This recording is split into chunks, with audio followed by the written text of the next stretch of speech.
자, 우리 제가 보험의 탄생부터 시작을 한다라고 했습니다. 제가 보험을 처음 접한 건요, 여러분들. 보험이라는 것을 처음 접한 건 저는 그러니까 이제 당연히 뭐 이전부터 어렸을 때부터 보험이란 걸 알았지만 이제 보험에 대한 공부를 처음 접한 것은 학부 때예요. 대학생 때에 제 전공이 이제 국제통상이었습니다. 즉 무역을 하는 것이었죠. 그런데 여러분들 이 무역을 함에 있어서요, 보험이 굉장한 영향을 미쳤습니다. 이 무역이 발전함에 있어서 보험이 거의 뭐 필수적인 영향을 미쳤고요. 그리고 또 반대로 보험이 발전함에 있어서 무역이 굉장히 큰 영향을 미쳤습니다. 그래서 이 둘이 사실은 공생하는 관계고요. 그런 측면에서 봤을 때 여러분들이 여태까지 알고 계셨던 건 상해보험, 질병보험, 무슨 암보험, 무슨 이제 우리가 그리고 또 다루게 되는 농축산업의 재해에 대한 보험, 그렇죠? 이걸 이제 주로 다루시겠죠? 이 정도를 아셨을 거예요, 그렇죠? 그런데 사실은 여러분들 제가 장담하는데 전 세계 어느 분야를 막론하고 가장 글로벌한 분야를 몇 개 꼽아라 하면 보험은 무조건 들어갑니다. 글로벌, 전 세계적인 분야를 꼽아봐라 라고 한다면, 자, 그 이야기를 지금부터 시작을 해보도록 할게요. 자, 고대의 지중해로 한번 가보겠습니다.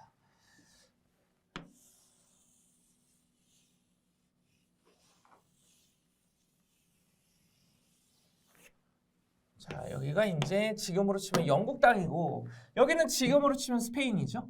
여기는 지금으로 치면 이태리고, 여기는 지금으로 치면 그리스고, 여기는 물론 흑해랑 어쩌고저쩌고 있지만 간단하게 이렇게 그렸어요. 여기는 지금으로 치면 이제 튀르키예, 이집트, 튀니지, 그리고 여기가 이제 아프리카 땅이죠. 자, 어찌됐든 그런데 이 지중해인데 고대로 가보겠습니다. 그럼 고대는 어떤 형태의 국가들이 있었어요? 도시 국가들이 있었습니다. 그럼 그 중에서도 이 지중해에 제국을 건설하게 되는 패권을 한 번씩은 다 잡아봤던 국가들. 대표적인 것이 이탈리아 반도에 있는 로마죠. 로마. 그리고 이제 그리스의 아테네, 그리고 아프리카 쪽, 지금으로 치면 튀니지 있는 데겠죠. 역사 좋아하시는 분들은 들어보셨을 겁니다. 한니발 장군의 카르타고. 자, 이 도시 국가들은 다 이 지중해, 이 유럽을 한 번씩은 패권을 휘두른 국가들이에요.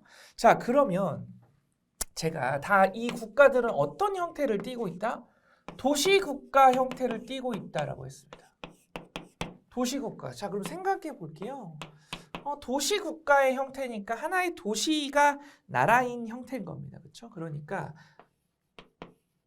영토가 사실은 지금의 어떤 국가의 개념으로 봤을 때는 영토 자체가 작겠죠. 그렇죠? 근데 영토가 작다라는 얘기는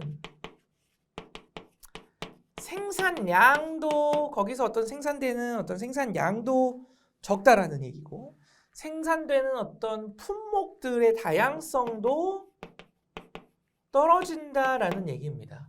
그렇죠? 자, 그러면 발전하기 위해서는 필수적으로 필요한 게 뭘까요? 교역이 필수적으로 필요한 거죠. 따라서 발전하기 위해서는 교역이 필수였던 겁니다. 발전하기 위해서. 자, 그러면 우리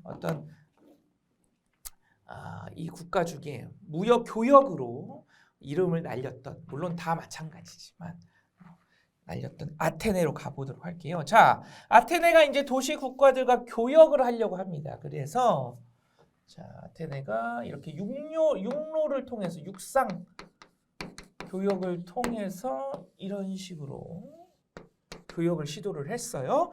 교역을 하고 있습니다. 자, 그러면 이러한 육상 교역의 장점은 뭘까요? 장단점이 있어요.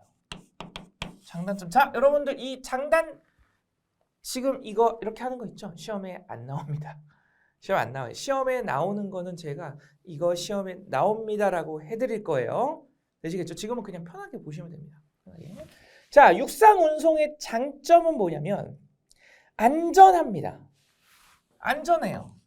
길이 나 있죠, 이미. 육로가 이미 나 있습니다.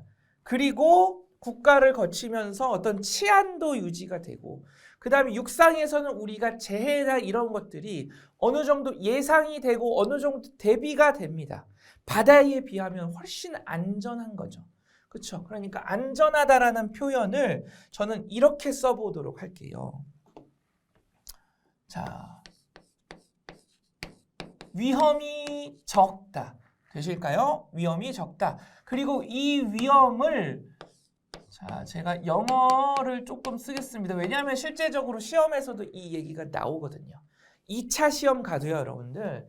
금년부터 2차, 작년부터죠. 그러니까 정확히 표현하면 2차 시험에서도 이 보험과 손해사정, 평가 이론에 대한 부분들이 새로 추가가 되면서 이제는 그것도 무시할 수가 없는 부분이 됐어요.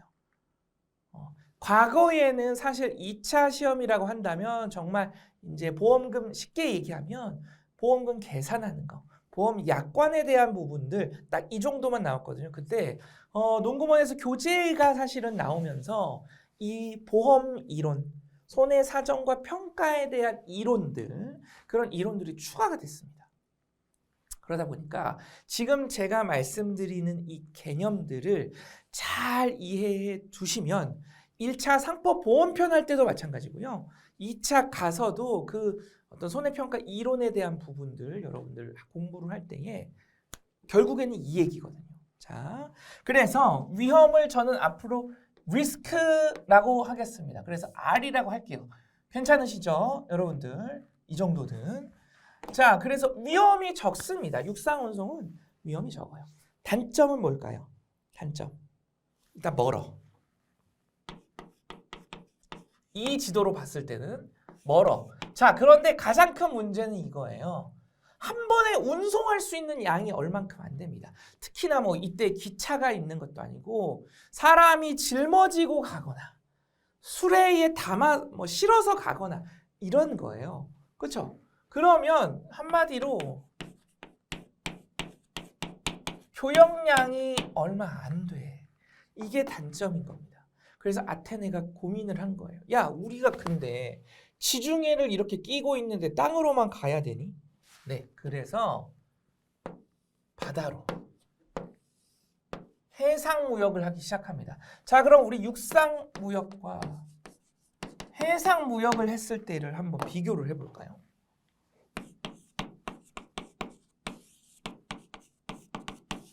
자, 해상무역의 장점은 뭘까요? 장단점에서 크로스하면 되겠죠. 교역량을 엄청 일단 가까워.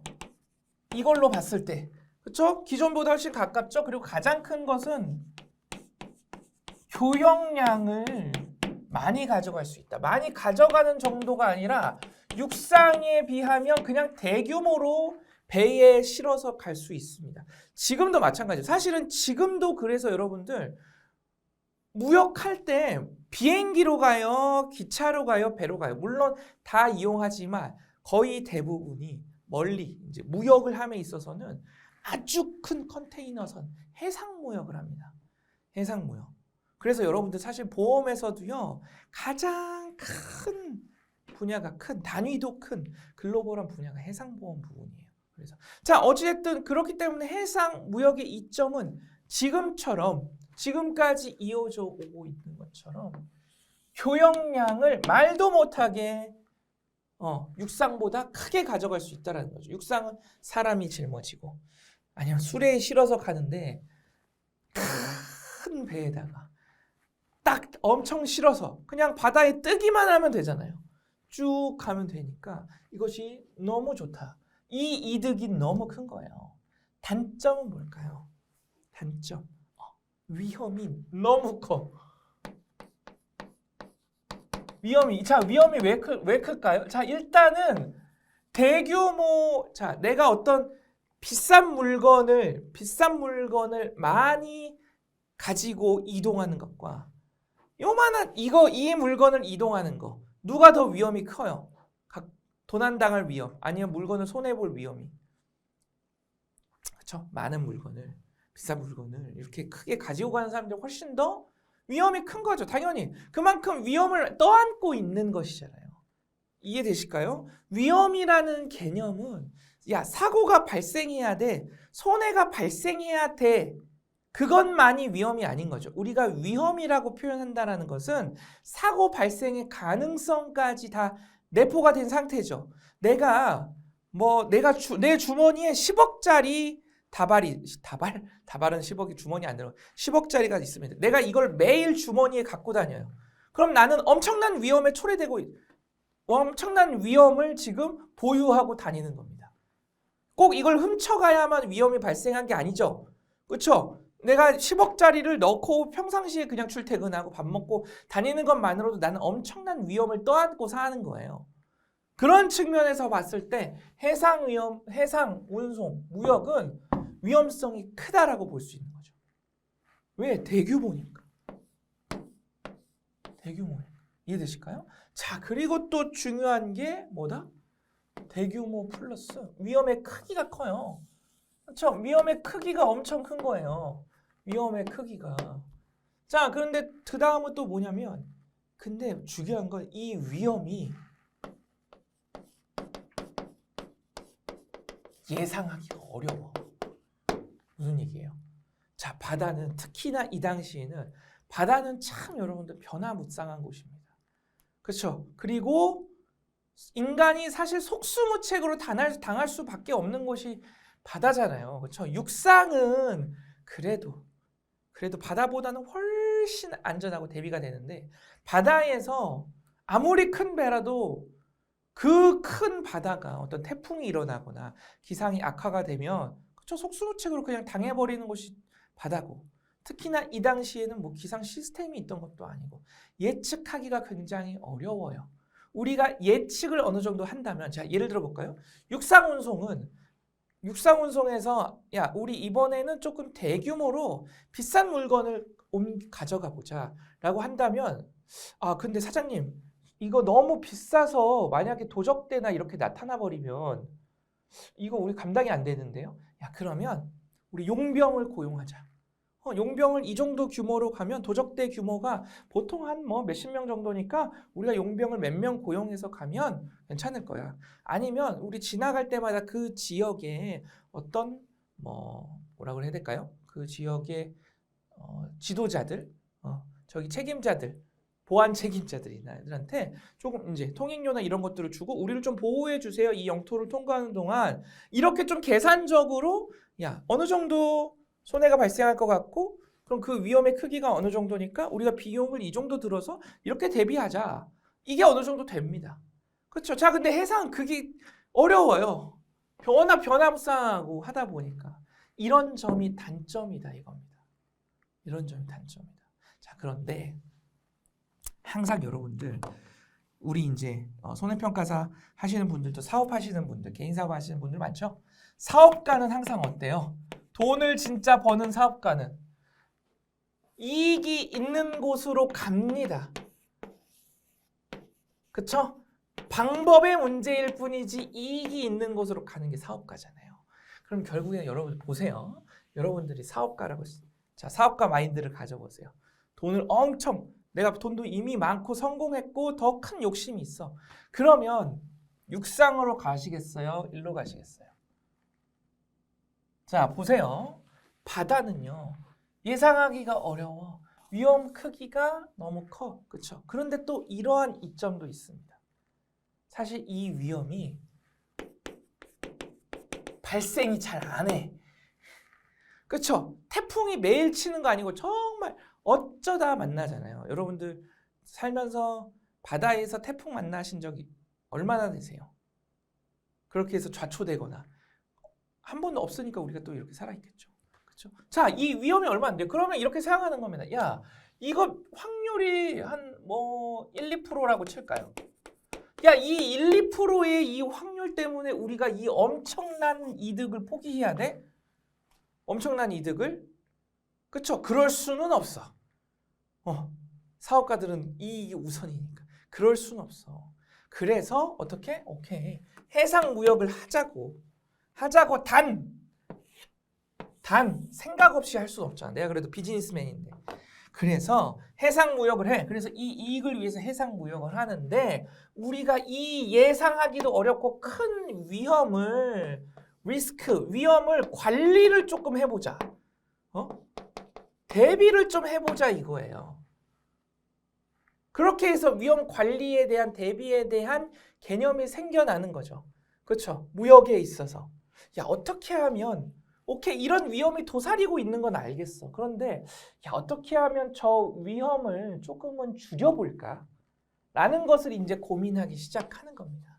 자, 그러면 예를 들어서 방법들은 사실은 여러 가지 것들이 있을 거예요. 가장 먼저 생각할 수 있는 것은 그냥 회피하는 방법입니다. 근데 회피하는 것은 이 상황에서는 말이 안 되죠. 회피한다라는 것은 그냥 이런 상황에 내가 빠지지 않겠다라고 하는 건데 그럼 무역을 안 하겠다는 얘기니까. 그럼 그거는 옵션이 아닌 거예요. 옵션이. 자, 그러면 이 위험을 보유하는 방법이 있을 겁니다. 보유하는 방법의 예로는 뭐 예를 들면 비용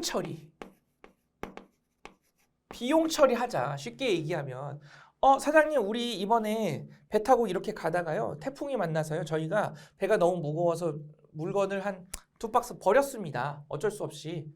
그럼 사장님이 오케이 그냥 그거 비용 처리하자. 그냥 이렇게 가는 거예요. 내가 그 해당 그 뭐 물건 박스가 예를 들면 100이었어요. 100만 원이었어요. 고대에서는 만 원은 아니지만 100만 원이었습니다. 그러면 그거 그냥 내가 오케이 비용 처리하자. 내 재산에서 우리 재산에서 처리하자. 그러면 그 위험은 그냥 내가 떠안고 감수하고 책임지는 거죠. 그것을 이제 위험을 보유한다라고 합니다. 그래서 그 보유하는 개념 중에 하나가 비용 처리인 거죠. 비용 처리. 되시겠죠? 그리고 또 이 과정에서 보유를 하면 야, 오케이. 우리 비용 처리해. 대신에 이 위험을 좀 평소에 제어하고 통제할 필요가 있지 않겠어? 위험을 떠안고 있어야 된다면? 예를 들면 위험을 전가시키는 방법도 있습니다. 전가시키는 방법. 그래서 A와 B가 있으면 B가 교역을 해요. 그러면 A한테 그러는 겁니다. 야, 내가 손해가 발생하면 네가 갚아줘. 그럼 내가 만약에 무역을 하다가 100의 손해가 발생하면 네가 100을 나한테 줘. 그럼 나는 위험이 보상이 되는 거죠. 손해가 보상이 되고 위험은 A가 떠안게 되는 꼴이니까 결국에는 내가 가지고 있던 위험을 A한테 전가시키는 꼴이죠. 그렇죠? 그러니까 그런 방법도 있어요. 그런 방법도 있습니다. 자, 그런데 어쨌든 지금 예를 들어서 설명하고 있는 거니까. 보유를 내가 갖고 있는다. 위험을 내가 떠안고 있으려면 저 그래도 위험을 제어하고 통제해보자. 그러면 그 방법들 중에 여러 가지가 있겠죠. 뭐 해상무역에서는 야, 우리 그렇다면 날씨와 바다의 관계를 연구해서 통계를 내보자. 그래서 언제 어떤 항로로 출항하는 것이 가장 안전하든가를 연구해서 그렇게 가자라든가. 그리고 또 뭐 야, 우리가 그러면 배를 더 튼튼하고 크게 만들자. 뭐 교역하는 그 상자에 물건들의 결속을 더 단단히 하는 방법을 고안해내자. 뭐 이러한 것들이 있겠죠. 이러한 것들을 생각해낼 수 있을 겁니다. 자, 그리고 마지막으로는 돈으로 해결하는 방법. 재무적인 방법이 있을 거예요. 재무적인 방법. 그럼 재무적인 방법 가장 쉽게 생각할 수 있는 게 야, 우리 이러한 위험이 발생할 수 있잖아. 그러면 이러한 위험에 대비해서 돈을 미리 좀 저축을 해놓자. 돈을 미리 모아놓자. 기금을 형성해놓자. 이런 방법도 있을 수 있겠죠. 그렇죠? 기금을 형성해놓자. 자, 그리고 이 재무적인 방법 중에 하나가 이제 뭐다? 보험이라는 것이 나오게 됩니다. 보험이라는 게. 왜 이거 재무적인 방법이라고 우리가 부를까요? 여러분들 보험 다 가입하고 계시죠? 한 달에 얼마씩 보험료 내시죠? 그쵸? 자, 여러분들이 A씨예요. 보험회사입니다. 여러분들은 매월 얼마씩 보험료를 냅니다. 이것을 제가 앞으로 P라고 할게요. 그리고 나서 사고를 당하면 보험회사가 여러분들에게 보험금을 줍니다. 돈을 주고 돈을 받는 관계죠. 내 입장에서 자 지금 경제 주체인 내 입장에서 봤을 때 나는 매달 얼마씩 계속 보험사한테 주는 거예요. 그리고 사고가 났을 때 그 손해 큰 어떤 손해가 났을 때 보험금을 받는 겁니다. 그렇죠? 재무적인 방법을 통해서 내가 위험을 지금 대비하는 거죠. 그러니까 이 보험이 재무적인 방법에도 들어갈 수 있고요. 들어갈 수 있고 자 전가에도 들어갈 수 있습니다. 왜 그럴까요? 자 보세요. A가 자 이 운송업자가 A예요. 무역업자가. 근데 야 우리가 한번 사고 나면 100 정도의 손해를 입을 것 같아. 그러면 A는 항상 100이라는 위험을 떠안고 무역을 해야 된다라는 의미죠. 그렇죠? 그런데 A가 야 보험료를 주고 보험료를 주니까 사고가 나면 보험회사가 100을 주네. 우리 아까 이 관계였습니다. A, B. B가 무역하는 사람인데 100의 손해가 나니까 A가 B에게 100을 준다. 위험을 전가시켰다라고 했었죠. 이것도 똑같잖아요. 보험료를 주는 대가로 내가 갖고 있는 위험을 전가시켰다. 즉 내가 100의 손해가 나면 그 위험에 대해서 보험회사가 보험금으로 주는 거니까. 그렇죠? 그러니까 이 보험이라는 것은 전가의 형태에도 들어갈 수가 있습니다. 이해되시겠죠? 자, 어찌됐든 결론은 뭐냐? 중요한 것은 이거예요. 무역, 즉 이제 우리가 어떤 경제적인 활동을 함에 있어서 우리는 위험 관리라는 것이 반드시 필요하다라는 겁니다. 여러분들이 들고 계시는 보험이 다 사실은 위험 관리 아닌가요? 그렇죠? 위험 관리 방법 중에 하나가 보험인 거잖아요. 위험을 관리하는 방법은 여러 가지가 있습니다. 근데 그 중에 하나의 방법이 보험인 거죠. 그렇죠? 여러분들도 내가 암에 걸릴 위험, 그럼 암보험 가입하는 거고, 내가 자동차를 타다가 사고가 났을 때 손해를 보상받기 위한 거. 그래서 자동차 사고에 대한 위험, 그래서 자동차 보험을 가입을 하는 거고. 그렇죠? 즉 결론, 위험 관리 방법 중에 하나가 바로 보험이라는 것이고, 이 내용, 위험 관리에 대한 내용 있죠? 이 관리에 대한 내용이 우리 손해평가, 손해사정 이론이라고 하는 것입니다. 이론. 그럼 여러분들이 이제 여기에 대해서 배우는 거예요. 그리고 그 중에서도 여기에 대해서 좀 더 구체적으로 배워나가는 겁니다. 되실까요? 자, 근데 고대에는요, 어떻다? 고대에는 아직 이 보험이라는 개념은 없었어요. 보험이라는 개념 없었어. 하지만 아이디어를 이렇게 출발을 한 거죠. 야, 우리 이해되시겠죠? 이 무역하는 사람들은, 해상 무역하는 사람들은 어떤 식으로든 위험 관리해야 돼. 위험 관리해야 돼. 그래서 위험 관리를 시작하고요. 그것이 이어져 와서 지금의 보험으로 발전하게 됩니다. 그것을 다음 시간 내에 하나씩 이제 우리 시대 흐름에 맞춰서 보도록 할게요. 아시겠죠? 자, 그러면 복습하고 끝내도록 하겠습니다. 자, 이번 시간은 복습할 거 굉장히 간단하죠? 자, 결국에 우리가 하는 앞으로 이 보험이라는 것은 뭐다? 수많은 위험 관리 방법, 위험 관리 중에 하나일 뿐이다. 보험이라는 것은 곧 뭐다? 위험 관리다. 되시겠죠? 지금은 요 등식만 딱 이해해 주시면 되겠습니다. 이 등식만. 되시겠죠? 그 정도면 충분하다. 네, 이번 시간 내용 여기까지고요. 다음 시간에 이어가도록 하겠습니다.